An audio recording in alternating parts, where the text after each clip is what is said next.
A very warm welcome. आज हम एक बहुत इंटरेस्टिंग कैलकुलेशन करेंगे। एक कस्टमर है मिस्टर ए। ये एक नॉन बैंकिंग फाइनेंशियल कंपनी के पास जाते हैं पर्सनल लोन के लिए। और नॉन बैंकिंग फाइनेंशियल जो कंपनी है इनसे कहती है कि हम आपको 1 लाख रुपए का लोन 5 years के लिए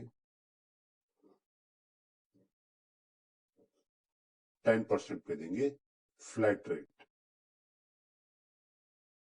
कस्टमर खुश हो जाता है।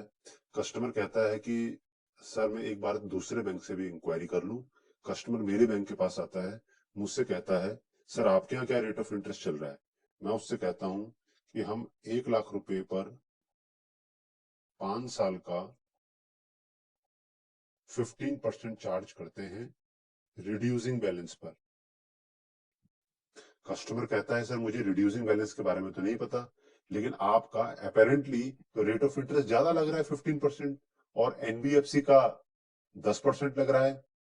मैं उसको समझाने की कोशिश करता हूं कि सर जो NBFC 10% rate of interest charge करेगा but that will be on flat rate and our interest rate is on reducing balance.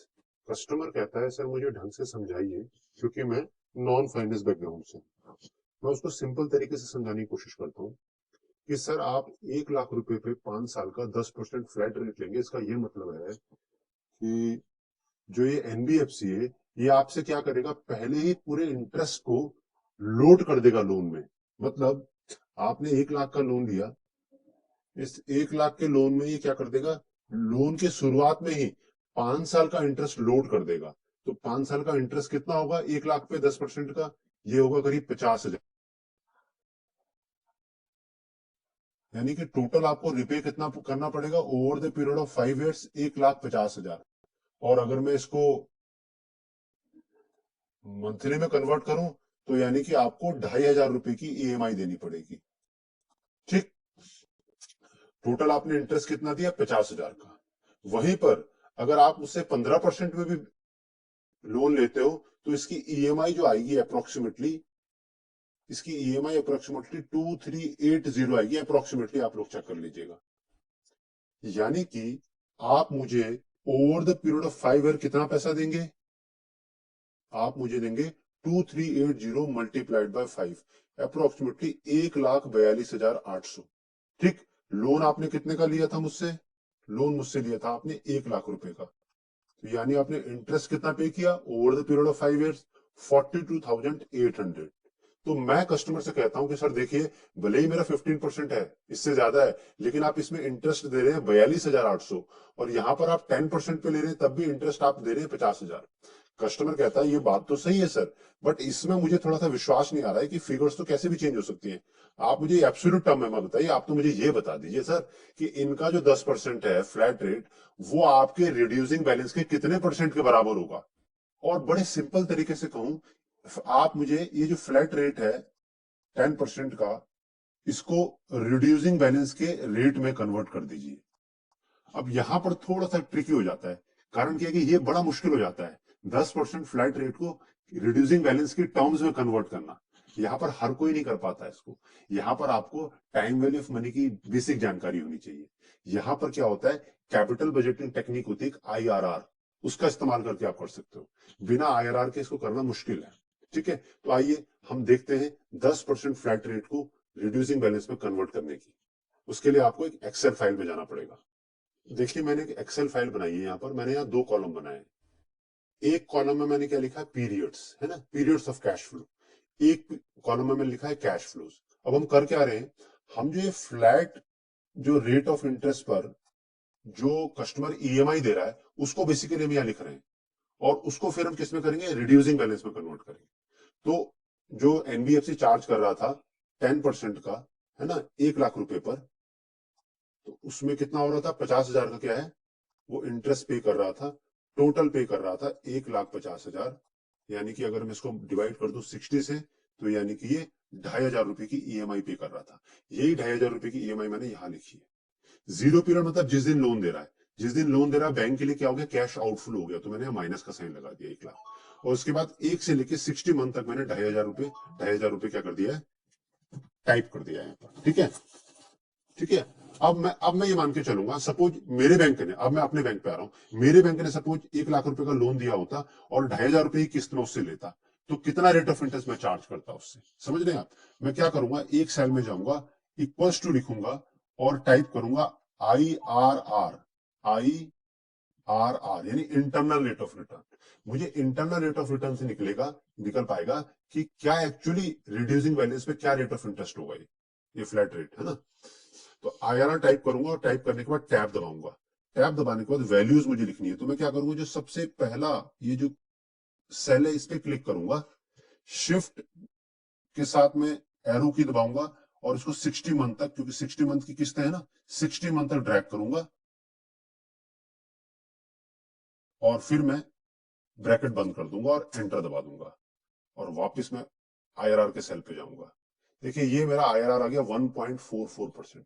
Basically IRR क्या बताता है कि एक आपके सामने कैश स्ट्रीम्स है, कैश फ्लोज है, उसमें सबसे पहला जो कैश फ्लो होता है वो कैश आउटफ्लो होता है और उसके बाद कैश इनफ्लोज होते हैं। तो IRR ये बताता है जो 1 लाख रुपए मेरी जेब से गया है उसमें जो मैं पैसा कमा रहा हूं पीरियोडिकली, मैं कितना परसेंट कमा रहा हूं पैसा, ऐसे समझ लीजिए। ठीक है, तो मैं कितना कमा रहा हूं, 1.44%। अब ये जो IRR निकला है तो मंथली निकला है ना, पीरियड तो मंथली है, तो ये मंथली IRR है 1.44% है, नहीं मंथली जो इंटरेस्ट रेट है रिड्यूसिंग बैलेंस का 1.44% है। मुझे इसको क्या करना पड़ेगा, कन्वर्ट करना पड़ेगा पर एनम में, क्योंकि इंटरेस्ट तो हम पर एनम में डिस्प्ले करते हैं ना, डिस्क्लोज करते हैं। तो मैं इक्वल्स टू दबा के 1.44 को मल्टीप्लाई कर दूंगा 12 से, तो ये हो जाएगा 0.1727। इसको मैं क्या करूंगा, परसेंटेज में कन्वर्ट कर दूंगा और डेसिमल कॉलम बढ़ा दूंगा। तो ये है, देखिए ये मेरा जो है एक्चुअली जो रेट ऑफ इंटरेस्ट आ रहा है 17.27 आ रहा है। तो मैं अपने कस्टमर से क्या कहूंगा कि सर जो ये एनबी आपसे कह रहा है ना, एनबीएफसी, कि ये आपसे जो है 10% का इंटरेस्ट रेट ले रहा है, ये 10% का इंटरेस्ट रेट नहीं है, ये सर ये तो 17.27 का इंटरेस्ट रेट है। ये क्या कर रहा है, आपको बेवकूफ बना रहा है। एक्चुअली जो इफेक्टिव रेट ऑफ इंटरेस्ट है वो 17.27 है और मैं आपसे कितना चार्ज कर रहा हूं, मैं तो 15% चार्ज कर रहा हूं। तो आप कहीं से भी देख लीजिए, आप एब्सोल्यूट टर्म में भी देखेंगे तो तब आप मेरे को कम इंटरेस्ट दे रहे हैं, और अगर आप इंटरेस्ट टर्म में भी देखेंगे, परसेंटेज टर्म में, तो भी मैं आपसे कम इंटरेस्ट ले रहा हूं 15% का। आपका बैंक, आपका एनबीएफसी आपसे 17.27% का रेट ऑफ इंटरेस्ट ले रहा है। इस तरीके से हम कस्टमर को सेटिस्फाई कर सकते हैं, कन्विंस कर सकते हैं। ठीक है, वापिस चलते हैं अपनी जो है इनिशियल एक्सरसाइज पर।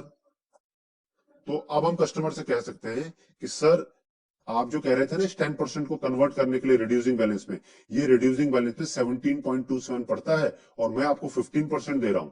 अब कस्टमर की समझ में आ जाएगा कि ये एनबीएफसी इसको एक्चुअल चीज नहीं बता रहा है, इसको एक्चुअल जो फैक्ट है उसको बता नहीं रहा है, कंसील कर रहा है।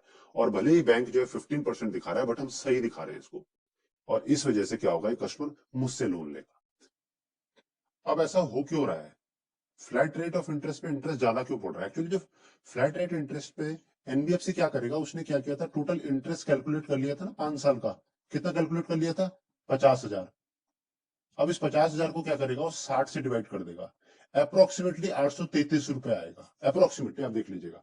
अब हर महीने क्या है, इस 833 रुपए ही वो करेगा, क्या चार्ज करेगा। अब जैसे पहले महीने का ओपनिंग बैलेंस है 1 लाख रुपए, ठीक,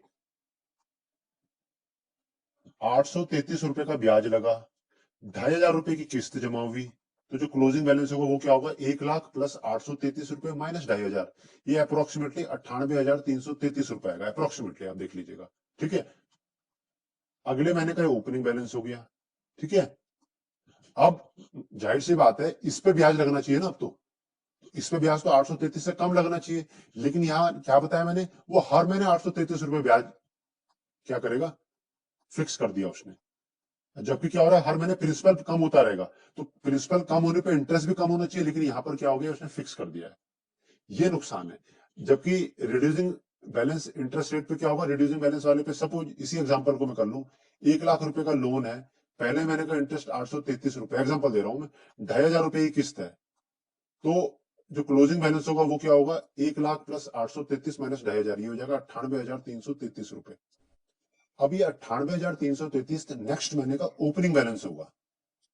ठीक है, अब तो रिड्यूसिंग बैलेंस पे क्या होगा, 98,333 पे ब्याज लगेगा, ना कि 1 लाख पे। अब ये फिक्स नहीं है इंटरेस्ट, सपोज ये इंटरेस्ट हो जाता है 810 रुपए, 2,500 की किस्त है, एग्जाम्पल के लिए बता रहा हूँ, सपोज ये हो जाता है 97,900, मैं एग्जाम्पल के लिए बता रहा हूँ, हो सकता है गलत हो कैलकुलेशन। फिर नेक्स्ट मंथ का ओपनिंग बैलेंस हो जाएगा 97,900।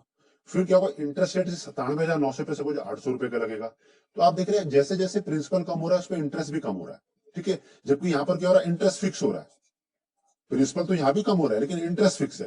तो प्रिंसिपल कम होने का फायदा नहीं मिला इंटरेस्ट में, क्योंकि इसने इंटरेस्ट को क्या कर दिया, फिक्स कर दिया 833 रुपए को। इसने पहले ही 50,000 रुपए का जो 5 साल का इंटरेस्ट है उसको 60 से डिवाइड करके फिक्स कर दिया है।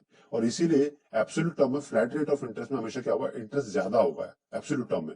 और रिड्यूसिंग बैलेंस में क्या होगा, भले इंटरेस्ट परसेंटेज इंटरेस्ट रेट ज्यादा होगा लेकिन एब्सोल्यूट टर्म में इंटरेस्ट कम होगा। इस तरीके से